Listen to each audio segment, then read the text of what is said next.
Good evening साथियों, कैसे हो सब। अपना हिंदी साहित्य का इतिहास चल रहा था और हम लोगों ने काफ़ी कुछ कवर कर लिया था। और आज हम सूफी काव्य की शुरुआत करेंगे और इनसे किस तरह के क्वेश्चन आते हैं शायद आपने पहले पेपर देख रखे होंगे। तो सूफी काव्य शुरू करने से पहले हम कुछ सूफी काव्य से संबंधित चीज़ें हैं जो कई बार पूछी जाती है, तो वो हमें देखनी पड़ेगी। तो एक तो सूफी साधना के सोपान पूछे जाते हैं कि सूफी साधना के सोपान कितने हैं। सूफी साधना के 7 सोपान हैं। अगर आपसे पूछ लें कि कितने सोपान हैं तो 7 सोपान हैं। कौन कौन से, ये भी एक दो एग्ज़ाम में पूछ रखा है, तो मैं आपको ये लिखवा देता हूँ। पहला है अनुताप। कौन सा है? अनुताप। दूसरा है आत्म संयम। आत्म संयम। और तीसरा है वैराग्य। वैराग्य। 3 हो गए। और चौथा है दारिद्र्य। दारिद्र्य। 5वां धैर्य। 6ठा विश्वास। और 7वां प्रेम।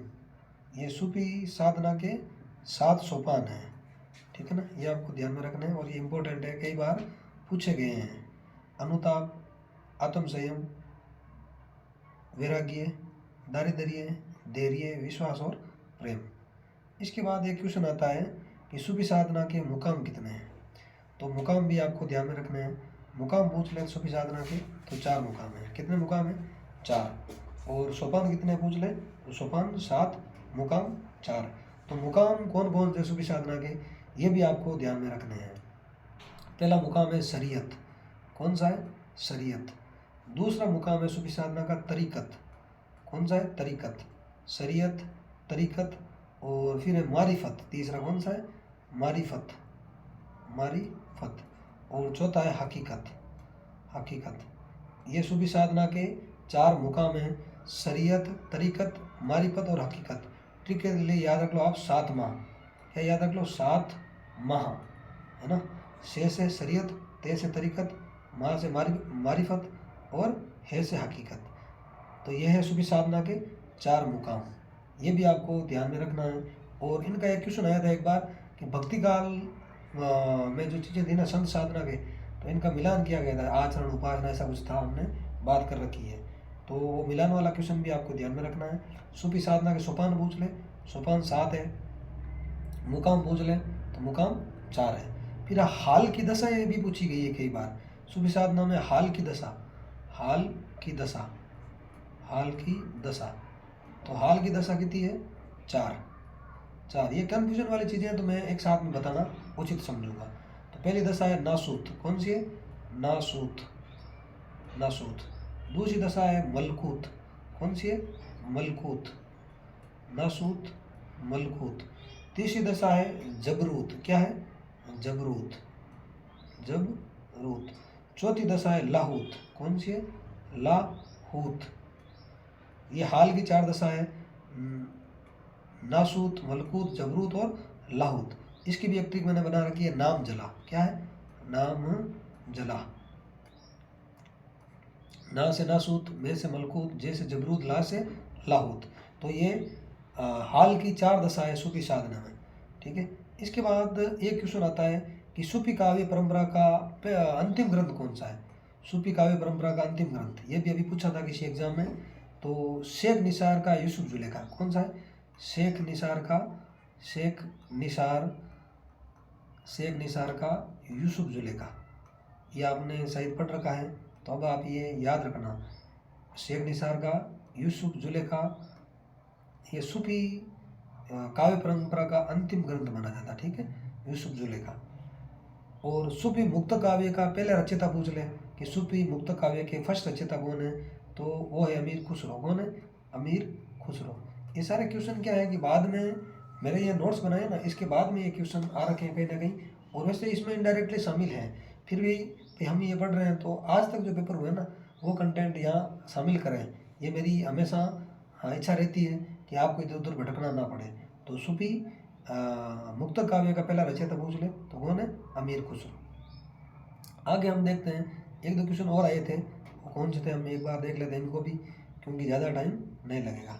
अब पूछ ले कि सूफी परंपरा के पहले कवि कौन है। सूफी परंपरा के पहले कवि, सूफी परंपरा के पहले कवि पूछ ले तो कौन है, मुल्ला दाऊद। कौन है, मुल्ला दाऊद। मुल्ला दाऊद। मेरी आवाज़ पे ध्यान दें आप, और जैसे लिख रहा हूँ तो वो देखें, क्योंकि मेरी हैंड राइटिंग थोड़ी ऐसे ही है, और फिर ये क्या है कि कलम हाथ कम कम ही लगती है, हम अपलोड वीडियो थोड़ा गैप आ जाता है ना काफ़ी, तो इसलिए ठीक है। फिर मुल्ला दाऊद की भाषा पूछ ले तो ठेठ अवधी थी। मुल्ला दाऊद की भाषा कैसी थी, ठेठ अवधी। तुलसीदास की भाषा पूछ ले तो भाई कैसी थी, आप कमेंट करके बताना। अवधी थी, लेकिन ठेठ अवधी थी या साहित्यिक अवधी थी, ये आपको कमेंट करके बताना है। और कई चीज़ें जैसे मैं बता दूं आपको, नहीं तो आप कन्फ्यूज हो जाओगे ऐसे ही। और तुलसी की भाषा थी साहित्यिक अवधी। कैसी थी, साहित्यिक अवधी, ठीक है। और मुल्ला दाऊद की कौन सी थी, ठेठ अवधी, यानी ठेठ गांव की अवधि। इसके बाद कुछ क्वेश्चन और पूछे गए हैं कि भाई एक तो होता है, एक होता है नखशिख। नखशिख वर्णन कौन से संगार में होता है, संयोग संगार में या वियोग संगार में। नखशिख वर्णन तो ये हमेशा संयोग संगार में होता है। किस में होता है, संयोग संगार में। ये भी कथन वाला क्वेश्चन था, मैंने वहाँ से चुराया है ना। तो नखशिख संयोग वर्णन में। और बारहमासा, बारहमासा हमेशा वियोग वर्णन में होता है। किस में होता है, बारहमासा वियोग वर्णन में। तो ये सारी चीज़ें आपको ध्यान में रखनी है और अपने नोट्स में इन चीज़ों को ऐड कर लेना है। फिर एक क्वेश्चन आता है कि कड़वक शैली, कड़वक शैली क्या होती है, मसनवी शैली क्या होती है, हम सब बात करेंगे। तो कड़वक शैली क्या होती है बताओ, 5 अर्दाली के बाद, 5 अर्दाली के बाद एक दोहा देने की परंपरा होती है ना। 5 अर्दाली के बाद एक दोहा जब मिलता है वो शैली कैसी होती है, हमेशा कड़वक शैली होती है। फिर एक क्वेश्चन और आया कि मनुष्य के 4 विभाग कौन से हैं सूफी साधना में। मनुष्य के 4 विभाग, तो ये भी एक बार पूछा है, ज़्यादा नहीं पूछा है, तो विभाग भी आप साथ में लिख लो। मनुष्य के 4 विभाग है। पहला है नफ्स, क्या है, नफ्स। दूसरा क्या है, अक्ल, अक्ल, अक्ल कहते हैं ना, अक्ल एक नहीं है वो, नफ्स अक्ल। फिर है कल्ब, कल्ब, कल्ब नहीं है ना, कल्ब। फिर है रूह। ये मनुष्य के 4 विभाग है, ये भी सूफी साधना के अंतर्गत आते हैं। तो ये चीज़ें उम्मीद है आपको अच्छी लगी होगी, और ये चीज़ें आपको पूछी जाएगी कई बार एग्जाम में। और अब हम बात करेंगे सूफी काव्य जो मैंने टाइप कर रखा है। तो सूफी काव्य का नामकरण का क्वेश्चन एक आता है कि सूफी काव्य को किसने क्या कहा, तो ये भी आपको ध्यान में रखना है। अपने गणपति चंद्र गुप्त, जिन्होंने लिखा था ना हिंदी साहित्य का कौन सा इतिहास, वैज्ञानिक इतिहास, तो इन्होंने कहा था सूफी काव्य को रोमांसिक कथा काव्य। पूछ ले सूफी काव्य को रोमांसिक कथा काव्य किसने कहा, तो गणपति चंद्र गुप्त ने। देखो मैं हर बार क्वेश्चन नहीं बनाता हूँ, मैं सीधे ही आप समझ सकते हो सारे क्वेश्चन के अनुसार ही है, ठीक है ना। फिर राम कुमार वर्मा, इन्होंने क्या लिखा था, हिंदी साहित्य का आलोचनात्मक इतिहास 1938 में लिखा था ना, और वैज्ञानिक इतिहास 1965 में लिखा था। इन दोनों को सन सहित आपको याद में रखना है। तो इन्होंने सूफी काव्य को प्रेम काव्य कहा है। क्या कहा है, सूफी काव्य को प्रेम काव्य कहा है। किसने, अपने राम कुमार वर्मा जी ने। फिर अबुल फजल, अबुल फजल ने सूफी काव्य की कितनी शाखाएं मानी, पूछ ले तो 14 शाखाएं मानी है। और ये आपके फर्स्ट ग्रेड में शायद जीके वाले पेपर में, अब है कि नहीं, पहले था ये भक्ति आंदोलन और सूफी आंदोलन, तो वहाँ भी ये क्वेश्चन आ रखा है जीके में भी। तो अबुल फजल ने सूफियों की कितनी शाखाएं मानी, 14। अगला सूफी प्रेमाख्यान परंपरा का पहला ग्रंथ पूछ ले तो मुल्ला दाऊद का क्या है, चंदाइन। सूफी प्रेमाख्यान परंपरा का पहला ग्रंथ कौन सा पूछ ले, मुल्ला दाऊद का चंदाइन। और प्रथम कवि है ये मुल्ला दाऊद, जिन्होंने अवधी को काव्य भाषा के रूप में प्रयोग में लिया था। अवधी को काव्य भाषा के रूप में प्रयोग लेने वाले कौन थे, मुल्ला दाऊद। आगे देखो, महाभारत का नल दमयंती वृत्तांत, इसमें एक वन पर्व आता है। प्रेमाख्यान सभी विशेषताओं से युक्त है। महाभारत का जो नल दमयंती वृत्तांत है ना, ये भी जो प्रेम काव्य की विशेषता होती है ना, सभी विशेषताओं से युक्त है। और नगेंद्र ने इसी को भारतीय प्रेमाख्यानों की भूमि माना है। पूछ ले, नगेंद्र ने भारतीय जो प्रेम आख्यान लिखे गए हैं ना, उसकी भूमि किस ग्रंथ को माना है, तो नल दमयंती वृत्तांत। ये किसका वृत्तांत है, महाभारत का एक वृत्तांत है, विशेषकर वन पर्व, ठीक है। तो नगेंद्र के बारे में अगर पूछ ले तो इन्होंने भूमि माना है नल दमयंती वृत्तांत को। आगे देखो, इस्लाम में शरीयत का परिणाम तो क्या है, सूफी मत है, ठीक है। इस्लाम में शरीयत का परिणाम क्या है, सूफी मत। अब पूछ ले सूफी मत इस्लाम में किसका परिणाम है, शरीयत का परिणाम। देखो क्वेश्चन आप first grade, second grade, assistant professor की अगर तैयारी कर रहे हो तो इतना तो आपको मेरे हिसाब से पता होना ही चाहिए। अगर ये नहीं पता है कि क्वेश्चन कैसे बनाना है तो फिर पढ़ने का कोई औचित्य नहीं रहता है। तो इस्लाम में शरीयत का परिणाम क्या है? सूफी मत। और हिंदू धर्म में कर्म कांड का परिणाम क्या है? वैष्णव मत। तो ये आपको ध्यान रखना है, ठीक है। सूफी मत किसका परिणाम है इस्लाम में पूछ ले तो शरीयत का, ठीक है। और कर्म कांड का परिणाम क्या है? वैष्णव मत। तो ये छोटी छोटी चीज़ें हैं, शायद मेरे हिसाब से आपको समझ में आ रही होगी और मेरी कोशिश से समझ में आएगी आपके, है ना। आगे देखो, सूफी मत का आदि स्रोत पूछ ले तो सामी जातियों के मूर्ति चुंबन की प्रवृत्ति में मिलता है, जो सूफियों में बहुत से वसल के रूप में दिखाई देती है। भाई सामी जाति थी ना, जो मूर्ति चुंबन की प्रवृत्ति उनमें थी, वो सूफियों में किस रूप में दिखाई देती है? तो बोस और वसल के रूप में। ये आपको ध्यान में रखना है। ये क्वेश्चन एक बार कहीं आया था और ये नेट सेकंड पेपर अपने चलती है ना एक किताब, उसमें से मैंने ये लिया है और ये कहीं पूछ भी रखा है। आगे देखो, सूफियों ने पीर परस्ती व समाधि पूजा पूछ ले किसे ग्रहण करी? सामी जाति से। और पूछ ले सूफियों ने बोस व वसल किसे ग्रहण किया? वो भी सामी जाति से। जो ये मूर्ति चुम्बन करते थे ना, सामी जाति, किसी मूर्ति को चूमना, वही सूफियों ने ग्रहण करी, लेकिन उसे क्या कहा गया? बोस और वसल, ठीक है। पीर परस्ती और समाधि पूजा भी पूछ ले तो ये भी सूफियों ने सामी जाति से ग्रहण करी है। फिर राम कुमार वर्मा ने मुल्ला दाऊद को किसके अंतर्गत रखा? पूछ ले संधि काल के अंतर्गत। किसके अंतर्गत? संधि काल के अंतर्गत।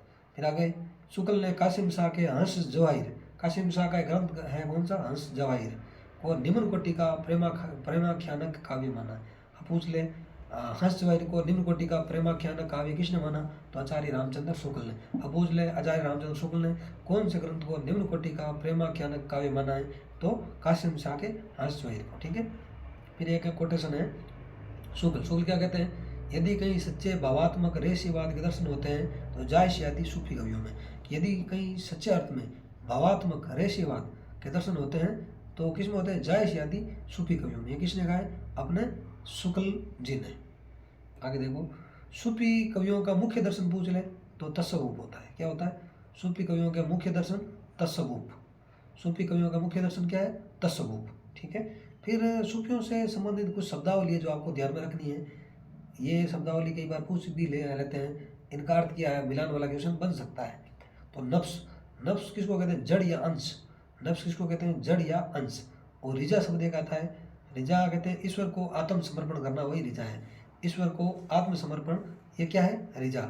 और वली किसको कहते हैं? उत्तराधिकारी। जो उत्तराधिकारी होता है ना, उसको क्या कहते हैं? वली। बका, बका किसे कहते हैं? ईश्वरीय गुणों की प्राप्ति हो जाती है ना, उसे क्या कहते हैं? बका। आगे देखो, मुरीद किसे कहते हैं? मुरीद शिष्य को कहते हैं। किसको? शिष्य को। और पीर किसे कहते हैं? संत या गुरु को कहते हैं सूफी काव्य में। और मजार जो समाधि स्थल होता है ना, उसे सूफी काव्य में क्या कहा गया है? मजार।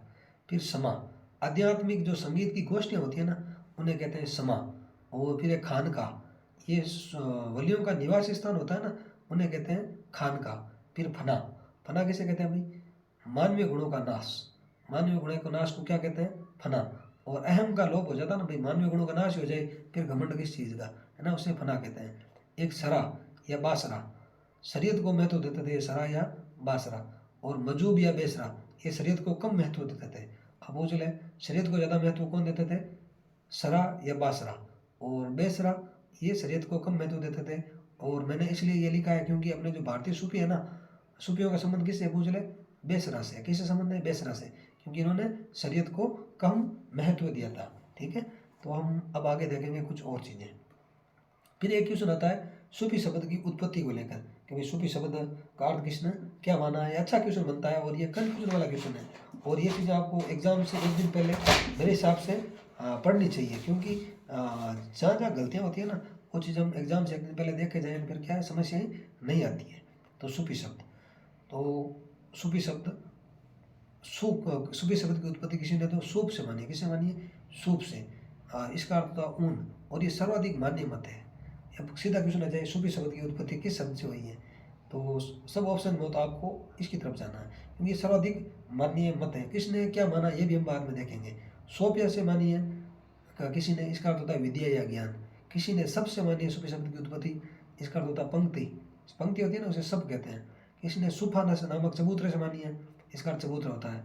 किसी ने सूफी से ही मानी है, सुफा से मानी है। एक सुफा, एक सुफा, ये जाति संबंधित है। किसी ने सफा से मानी है पवित्र, किसी ने सुफहा से मानी है, ये एक विशिष्ट भक्ति की पद्धति है। तो अलग अलग जनों ने अलग अलग मानी है और किसने मानी है, ये हम बात आगे करेंगे। फिर एक क्वेश्चन आता है मसनवी शैली। ये फर्स्ट ग्रेड 2018 की जो भर्ती थी ना, एग्जाम 2020 में हुए थे, 3 जनवरी 2020 में, उस टाइम मसनवी शैली का क्वेश्चन आया था। ये आपको ध्यान में रखना है वो क्वेश्चन। ये पूरा आप ध्यान रख लेना, लेकिन क्या बता कई बार एक आध उड़ा देते हैं बीच में से, भाई यहीं तक दे, तो अभी आपको क्रम से सजाना है, जैसे भी करें आपको ध्यान में रखना है। वो क्वेश्चन ऐसा था कि निम्न में से मसनवी शैली की विशेषता नहीं है। तो मसनवी शैली में क्या होता है, सबसे पहले अल्लाह यानी ईश्वर की वंदना की जाती है। सबसे पहले अल्लाह यानी ईश्वर की वंदना यानी ईश वंदना की जाती है। फिर हजरत मोहम्मद साहब की वंदना की जाती है।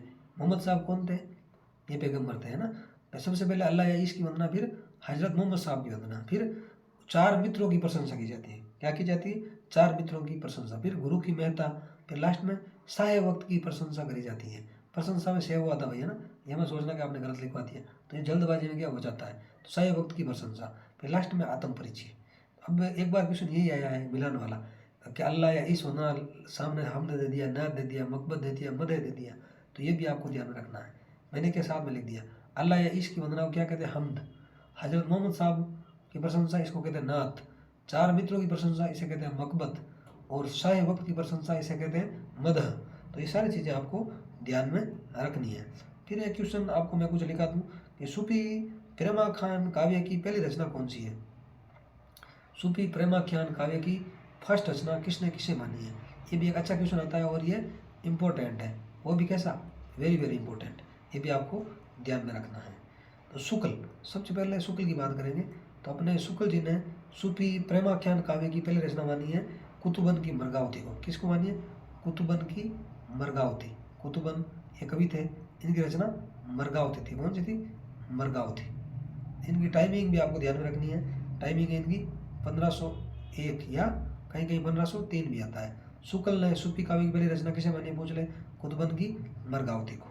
फिर राम कुमार वर्मा, राम कुमार वर्मा, इन्होंने सूफी काव्य की पहली रचना कौन सी मानी है, ये भी क्वेश्चन आता है। इन्होंने मानी है मुल्ला दाऊद की चंदाइन। मुल्ला दाऊद, मुल्ला दाऊद आप समझ जाना ना, चंदाइन कौन सी मानी है, मुल्ला दाऊद की चंदाइन को सूफी काव्य की पहली रचना मानी है राम कुमार वर्मा ने। फिर गणपति चंद्र गुप्त, गणपति चंद्र गुप्त प्लस नगेंद्र, दोनों को साथ ले लो आप, गणपति चंद्र गुप्त और नगेंद्र, इन्होंने सूफी काव्य की पहली रचना कौन सी मानी है। तो एक असाइद थे जिनकी रचना थी हंसावली, असाइद की हंसावली, असाइद की हंसावली, ये मानी अपने गणपति चंद्र गुप्त और नगेंद्र ने मिल गए। और चंदाइन का टाइम क्या था भाई, 1389, और हंसावली का टाइम क्या था, 1370। आज वो पेन थोड़ा घर पे रह गए है ना, इससे थोड़ा सही नहीं लिखा जा रहा, फिर भी देखना। हंसावली 1370। फिर अपने हजारी बाबा, हजारी प्रसाद द्विवेदी ने सूफी काव्य की पहली रचना कौन सी मानी, ये भी आपको ध्यान में रखना है, ईश्वरदास की सत्यवती कथा। कौन सी मानी है, ईश्वरदास की सत्यवती कथा, सत्यवती कथा, ये मानी अपने हजारी प्रसाद द्विवेदी ने, ये भी आपको ध्यान में रखना है, ठीक है। अब इनका क्रम भी एक बार क्या कई बार पूछ रखा है कि सूफी साहित्य की पहली रचनाओं का क्रम पूछ लिया। तो सबसे पहले कौन सी आएगी भाई, मुल्ला दाऊद, ये असाइद की हंसावली जो 1370 में लिखी गई, ठीक है। दूसरी कौन सी आएगी, मुल्ला दाऊद की चंदाइन, ये कब लिखी गई, 1379 में। फिर कौन सी आएगी क्रम लिखवा ले तो, ईश्वरदास की सत्यवती कथा 1501, फिर कुतुबन की मरगावती 1503, लेकिन मरगावती लास्ट में आएगी, मैंने यहाँ एक भी लिखा रखा है, आपको कंफ्यूज नहीं होना है, ठीक है। तो ये क्वेश्चन कई बार पूछ रखा है, तो आपको ध्यान रखना है। एक तो सूफी काव्य की पहली रचना किसने किसे माना है, ये भी ध्यान में रखना है, और फिर ये रचना कब लिखी गई, इनकी डेट भी आपको आनी चाहिए, और इसके लेखक कौन है, ये भी। 3 तरह का क्वेश्चन आता है, एक तो क्रम वाला क्वेश्चन, एक किसने माना है ये क्वेश्चन, और एक किसकी रचना है ये क्वेश्चन। तो यहाँ से 3 तरह के क्वेश्चन आते हैं, जो क्वेश्चन अगर आप थोड़ा सा भी इधर उधर हो जाते हो तो फिर क्या है, सीधे 2000 नीचे पड़ते हो, और इस बार 2000 सीटें भी नहीं है। तो आपको ऐसी गलतियाँ कभी नहीं करनी है, तीनों क्वेश्चन आपको कंप्लीट करने हैं, ठीक है। मैंने जैसा जैसा लिखा है, जो मैंने बोला आप उस पर ध्यान देना है ना। ऐसा नहीं कि आपने साहब ने लिखा, साहब से कुछ नहीं करना, हमें सिलेक्शन लेना है, क्या करना है साहब से, आप साहब लिख लो अच्छे से, शिलालेख से बोलना नहीं हमें तो, है ना। तो जैसा भी है मैंने लिखा टूटा फूटा, क्योंकि पेन थोड़ा जैसे ही आ गया मेरे साथ, फिर भी आपको सुनना है, आपको लिखना है, ठीक है। आगे बढ़ते हैं हम। सूफी काव्य पत्ती में इसके मजाजी से इसके हकीकी पर बल दिया गया है। किस पर बल, इसके मजाजी से इसके हकीकी पर, है ना। और सूफी काव्य सरकबद्ध नहीं है, सरकबद्ध नहीं है, ठीक है, ये भी आपको ध्यान में रखना है। अब देखो ये मैं आ गया सूफी। प्रथम सूफी कवि कौन थे, किसने किसे माना, ये अभी हमने बात करी, ये टाइप है अब, है ना। मैंने सोचा टाइप नहीं होगा। तो नगेंद्र और गणपति चंद्र गुप्त ने अशहित की हंसावली को माना, जो 1317 में लिखी गई। राम कुमार वर्मा ने मुला दाऊद की चंदाइन को माना, जो 1379 में लिखी गई। ये सर्वमान्य मत है। फिर हजारी बाबा ने ईश्वरदास की सत्यवती कथा को माना, जो 1501 में लिखी गई। फिर रामचंद्र शुक्ल ने कुतुबन की मरगावती को माना, जो 1501 में लिखी गई। और कुतुबन के गुरु पूछ रहे, गुरु कौन थे, बुरहान। और किसके आश्रय में रहते थे ये, हुसैन शाह के आश्रय में। देखो ये जो मैंने बताया ना प्रथम सूफी कवि, ये वेरी वेरी इंपॉर्टेंट है। एक तो क्वेश्चन आ जाएगा मिलान वाला, किसकी रचना कौन सी है। दूसरा क्वेश्चन आएगा क्रम वाला, ठीक है। तीसरा किसने किससे माना। तो ये तीनों क्वेश्चन पे आपको अच्छे से फोकस करना है, ठीक है साथियों। और आगे हम कुछ और देख लेते हैं। ये देखो ये क्वेश्चन अभी और आया था मिलान वाला, कि सूफियों की जो साधना है ना, और भारतीय भक्ति मार्ग की जो साधना है, और जगत में इन्हें क्या कहा गया, ये भी आया था। अभी ये क्वेश्चन आया है फिलहाल, है ना। अगली बार ये पूछ लें, ये भी आपको ध्यान रखना है। जो साधक की अवस्था शरीयत होती है ना सूफियों में, भारतीय भक्ति मार्ग में उसे आचरण या कर्म कांड कहा गया है। जो तरीकत होती है सूफियों में, वो भारतीय भक्ति मार्ग में उपासना कहलाती है। जो यहाँ मारिफत होती है वो यहाँ पर सत्यबोध या ज्ञान कांड कहलाता है। जो यहाँ हकीकत होती है वहाँ यहाँ सिद्धा अवस्था कहलाती है। और फिर जगत या हाल की दशा भी कह सकते हैं आप इसे, जगत या हाल की दशा। अगर पूछ ले शरीयत को हाल की दशा से मिलान करना है, शरीयत को नासूद कहा गया है, तरीकत को मलकूत कहा गया है, मारिफत को लाहूत कहा गया है, और हकीकत को जबरूत कहा गया है। ये सारी चीज़ें आपको ध्यान में रखनी है, ठीक है साथियों। तो आगे हम बढ़ते हैं अब सूफी काव्य की विशेषता। तो सूफी काव्यों की विशेषता, काफ़ी सारी विशेषता है, इन पर हम अच्छे से बात करेंगे। और उसके बाद हम सूफी काव्य के कुछ कवियों की बात करेंगे। और अगर आपको ये वीडियो थोड़ा बहुत भी 1% भी अच्छा लगा है तो इसे लाइक ज़रूर करें थोड़ा, ठीक है। और अपने दोस्तों को शेयर ज़रूर करें, ठीक है ना। आप ऐसा मत सोचना वो पढ़ लेंगे उनका हो जाएगा, ऐसा कभी नहीं सोचना है। ज्ञान बांटने से क्या होता है, बढ़ता है, ठीक है ना। ज्ञान बांटने से बढ़ता है, और आप बांटो ज्ञान। और अगर आप किसी का भला करोगे तो भगवान आपका भी भला करेगा, है ना। क्योंकि भाई आप किसी को ये वीडियोज़ देखो दोगे अपने साथियों को, वो भी देखेंगे। तो सब चीज़ें आप ये मत सोचना कि उसका हो जाएगा मेरा नहीं होगा, ऐसा कुछ नहीं है, ठीक है ना। क्योंकि कोई देखे कोई आधा देखे, सबको पता नहीं होता है। फिर भी अपने तरफ से जितना हो सके उतना भला करना चाहिए, ठीक है साथियों। मिलते हैं सूफी काव्य की विशेषता के साथ। जय हिंद, जय भारत।